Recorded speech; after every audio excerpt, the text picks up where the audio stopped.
जय हिंद प्यारे बच्चों, मैं जितेंद्र कुमार पांडे आपका स्वागत करता हूं आपके अपने ही YouTube platform Target with Jitendra पर। प्यारे बच्चों, इस समय हम लोगों का स्टैंडर्ड इंग्लिश ग्रामर ट्रांसलेशन का सीरीज चल रहा है, जिसमें आज एक बहुत ही महत्वपूर्ण, बहुत ही इम्पोर्टेंट टॉपिक लेकर के आया हूं, जिसमें आप लोग बहुत ही ज़्यादा भ्रमित होते हैं और अक्सर गलतियां कर देते हैं। तो वो गलतियां आपसे ना हो, यही हमारा उद्देश्य है, यही हमारा टारगेट है। और यही टारगेट विद जितेंद्रा का टारगेट है कि आप ग्रामर में कोई भी गलती, माइनर हो या मेजर हो, कोई भी गलती ना करें। तो अगर आप लोग चैनल पर अब तक नए हैं और चैनल को सब्सक्राइब नहीं किए हैं तो चैनल को सब्सक्राइब कर लीजिए, बेल आइकन दबाना ना भूलिए, जिससे आपको आने वाली समस्त क्लासेस की महत्वपूर्ण अपडेट्स मिलती रहें। और आप लोग क्लास को लाइक कर दीजिए, इसे अपने मित्रों के पास शेयर कर दीजिए।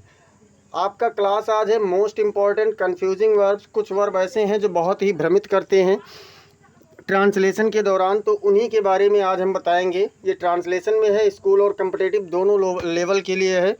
तो चलिए देखते हैं और शुरुआत करते हैं। जिसमें है क्या, तो बेटा हिंदी में प्रत्येक क्रिया का प्रयोग प्रेजेंट कंटीन्यूअस टेंस में हो जाता है।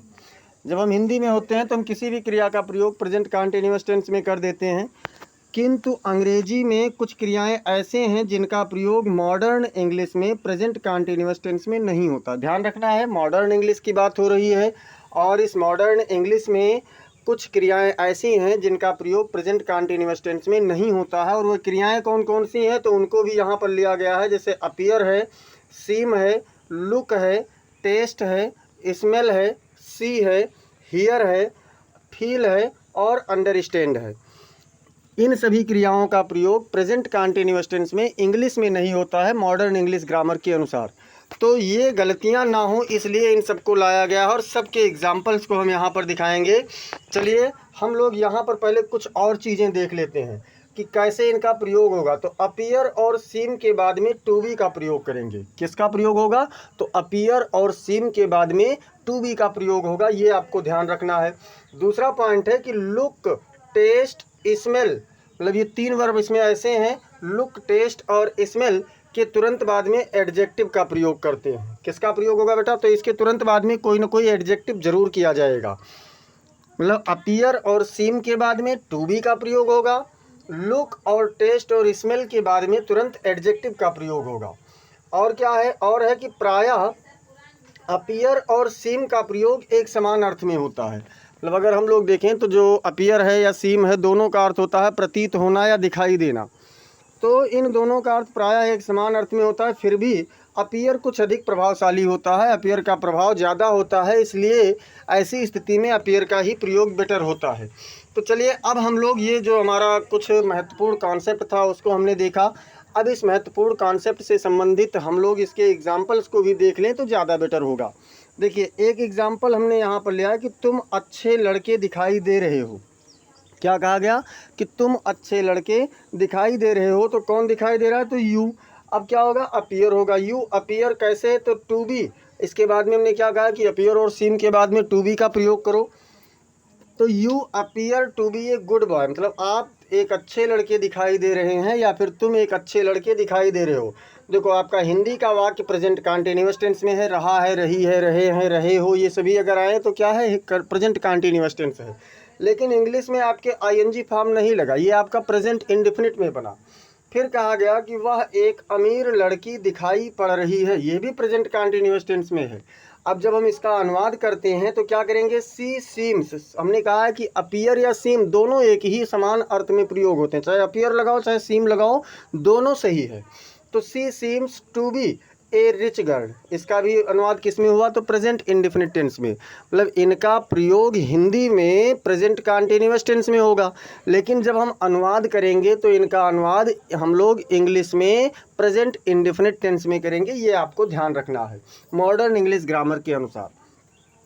तो आपको आशा है कि अपीयर और सीम का प्रयोग समझ में आया होगा, क्योंकि हमने कहा है कि अपीयर सीम दोनों एक समान अर्थ में होते हैं और इनके बाद में टू बी का प्रयोग किया जाता है। अब हम लोग देखेंगे, तुम आज प्रसन्न लग रहे हो। लग रहे हो अर्थात दिख रहे हो। क्या कहा गया कि लग रहे हो अर्थात दिख रहे हो, तो तुम आज प्रसन्न दिख रहे हो, तो कौन दिख रहा है भैया, यू।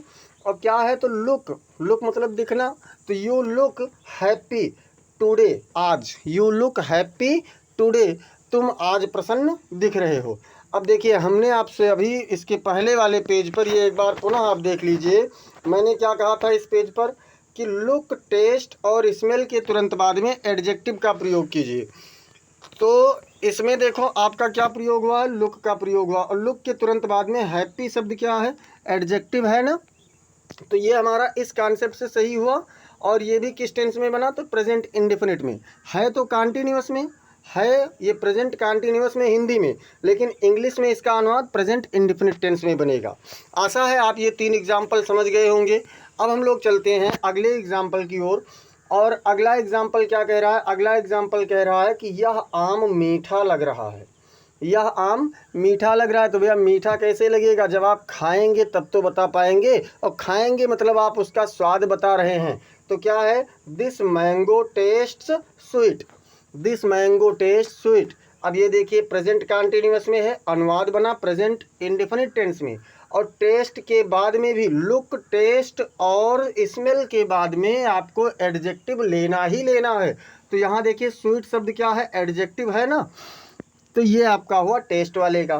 फिर कहा गया कि गुलाब की खुशबू मधुर लग रही है, किसकी, गुलाब की खुशबू। तो भैया the rose smells, the rose smells, और स्वीट यहाँ पर भी देखिए एडजेक्टिव ले लिया गया। ये आपका प्रेजेंट कॉन्टिन्यूअस में था, बना किस में, इसका ट्रांसलेट किस में हुआ, तो प्रेजेंट इंडेफिनिट टेंस में हुआ। अगला देखें तो कह रहे हैं मैं एक बंदर देख रहा हूँ, कौन देख रहा है, मैं। तो मैं एक बंदर देख रहा हूँ, यानी आई सी ए मंकी। देखो यहाँ पर I am seeing a monkey नहीं कहा गया, आई सी ए मंकी कहा गया। तो अगर बेटा आप लोगों को ये क्लास अच्छी लग रही हो, इंटरेस्टिंग लग रही हो, तो सब लोग एक बार क्लास को लाइक कर दीजिए। क्लास बहुत छोटी रहेगी, बहुत बड़ी नहीं रहेगी, लेकिन बहुत ही इम्पोर्टेंट है। वही बिहारी लाल जी के दोहे की तरह है कि कैसा, सतसैया के दोहरे ज्यों नाविक के तीर, और देखन में छोटन लगे घाव करें गंभीर। तो बेटा ये उसी तरीके से है कि क्लास तो छोटी रहेगी, लेकिन बहुत ही इफ़ेक्टिव क्लास आप लोगों के लिए लेकर आया हूँ कि आपका सारा कन्फ्यूज़न दूर हो जाए। अब हम लोग देखते हैं अगले एग्जाम्पल पर, हम दरवाजे पर किसी को देख रहे हैं। क्या कहा गया, हम दरवाजे पर किसी को देख रहे हैं, ये किस टेंस में है, प्रेजेंट कॉन्टिन्यूअस में है, किस में है, प्रेजेंट कॉन्टिन्यूअस में है। अब ट्रांसलेशन क्या हो रहा है, वी मतलब कौन देख रहा है, तो वी, उसके बाद में सी लिखा, वी सी समवन मतलब किसी को, एट द डोर दरवाजे पर।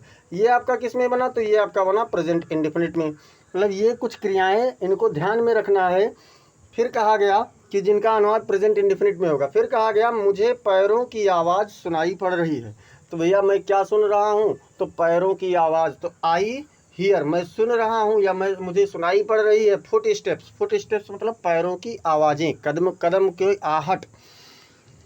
इसके बाद में अगला एग्जाम्पल है, क्या तुम्हें घंटी सुनाई पड़ रही है। तो किस, अब ये देखो प्रेजेंट कॉन्टिन्यूअस में है लेकिन प्रश्नवाचक है। तो अगर प्रश्नवाचक हो जाए तो आप प्रेजेंट इंडेफिनिट टेंस वाले रूल को लगाना। तो यहाँ पर डू को पहले ले लिया गया क्योंकि यू आपका सब्जेक्ट है। तो do you hear the bell, क्या तुम घंटी सुनते हो या सुन रहे हो, ये आपका बनेगा। अब चलते हैं और देखते हैं अंडरस्टैंड के बारे में। हर वर्ब का आपको एग्जाम्पल मैं दे रहा हूँ। अब देखिए कहा गया मैं सब समझ रहा हूँ। कहते हैं ना, जैसे जब बातचीत करते हैं तो लोग कहते हैं कि मैं समझ रहा हूँ, यानी आई सी या फिर आई अंडरस्टूड, आई अंडरस्टैंड, इस तरीके से। तो मैं सब समझ रहा हूँ यानी आई अंडरस्टैंड, क्या, सब मतलब एवरीथिंग, आई अंडरस्टैंड एवरीथिंग। फिर कहा गया यह कपड़ा मुलायम लग रहा है। अब कोई कपड़ा मुलायम है कि हार्ड है कि खुरदरा है, कैसा है, ये आप उसको छू करके महसूस करते हैं। तो क्या करेंगे, this cloth feels soft, this cloth feels soft, ये कपड़ा मुलायम लग रहा है। अब इसके बाद में एक कॉन्सेप्ट मैं यहाँ पर बता दूँ। आपके जो 5 सेंस ऑर्गन्स हैं, 5 सेंस ऑर्गन्स मतलब जो कि 5 हमारे सेंस ऑर्गन्स हैं, ज्ञानेंद्रियाँ हैं, जिसमें क्या है बेटा, आँख है, आई है, और क्या है, नोज़ है, और क्या है, नोज़ के बाद में ईयर है, और टंग है, और क्या है, आप लोग बताइए एक। तो एक आप लोगों का और है टंग के बाद में स्किन। क्या है बेटा? स्किन है। तो इनसे होने वाले जो भी काम हैं वह आपके प्रेजेंट कंटिन्यूअस में हिंदी में हो सकते हैं लेकिन इंग्लिश में नहीं होंगे। और थोड़ा सा अभी यहाँ पर आपको और कॉन्सेप्ट है, कौन सा? अपीयर का प्रयोग प्रेजेंट कंटिन्यूअस टेंस में उस समय होता है जब परीक्षा देने का अर्थ हो। आप सब कहेंगे कि सर जी परीक्षा देने के अर्थ में, तो भैया परीक्षा देने के अर्थ में वहाँ पर गिविंग एग्ज़ाम नहीं होता, अपीयरिंग एग्ज़ाम होता है। और मैं बता दूं कि तब कंटिन्यूअस में हो जाता है, प्रेजेंट कंटिन्यूअस टेंस में तब उसका अनुवाद हो जाता है। तो चलिए देखते हैं कि वह परीक्षा दे रहा है तो क्या होगा? He is appearing at the examination. इसका क्या हुआ बेटा? He is appearing at the examination. तो ये आप लोगों का बना इस वाले का। जब परीक्षा देने के अर्थ में होगा तो प्रेजेंट कंटिन्यूअस में, देखिए हिंदी में भी प्रेजेंट कंटिन्यूअस टेंस में है और इसका जो इंग्लिश में बना वो भी प्रेजेंट कंटिन्यूअस में है। इज एम आर के साथ में वर्ब की आईएनजी फॉर्म मिल रहा है। और देखते हैं एक कॉन्सेप्ट और है। तो और कॉन्सेप्ट क्या है कि लुक का प्रयोग उस समय प्रेजेंट कंटिन्यूअस टेंस में होता है जब उसके साथ जस्ट नाउ या नाउ का प्रयोग हो। अगर लुक के साथ में जस्ट नाउ या फिर नाउ का प्रयोग है तो उसका अनुवाद प्रेजेंट कंटिन्यूअस टेंस में किया जा सकता है। जैसे तुम अब दुखी दिख रहे हो। क्या कहा गया? कि तुम अब दुखी दिख रहे हो। तो देखो अब है ना, अब है यहाँ पर, अब के लिए आप नाउ लगाएंगे तो क्या हो जाएगा? You are looking sad now. जब नाउ का प्रयोग होगा वाक्य में तो वह वहाँ पर लुक का प्रयोग प्रेजेंट कंटिन्यूअस टेंस में इंग्लिश में भी होगा, ये ध्यान रखना है। और क्या कहा गया? वह अभी अभी चिंतित दिख रही है। तो अभी अभी के लिए नाउ नाउ नहीं लिखेंगे, जस्ट नाउ लिखेंगे। तो क्या हो जाएगा? She is looking worried just now. वह अभी अभी चिंतित दिख रही है। ये आप लोगों का हुआ आज की क्लास और आज का कॉन्सेप्ट। आशा है आप लोगों को बेहतर समझ में आया होगा। ऐसे ही महत्वपूर्ण क्लासेस को और महत्वपूर्ण कॉन्सेप्ट को पाने के लिए क्लास को सब्सक्राइब करें, चैनल को सब्सक्राइब करें और बेल आइकन ज़रूर दबा दें जिससे आपको महत्वपूर्ण अपडेट्स मिलती रहें। और लाइक कर दीजिए क्लास को, इसे अपने मित्रों के पास भी शेयर कर दीजिए ताकि इसे ज़्यादा से ज़्यादा लोगों तक ये पहुंच पाए और ज़्यादा से ज़्यादा लोग इसे जान पाएँ। और कमेंट सेक्शन में आप लोग ये ज़रूर बताइए कि आज की क्लास आप लोगों को कैसी लगी। मिलते हैं फिर अगली क्लास में, तब तक के लिए जय हिंद, जय भारत।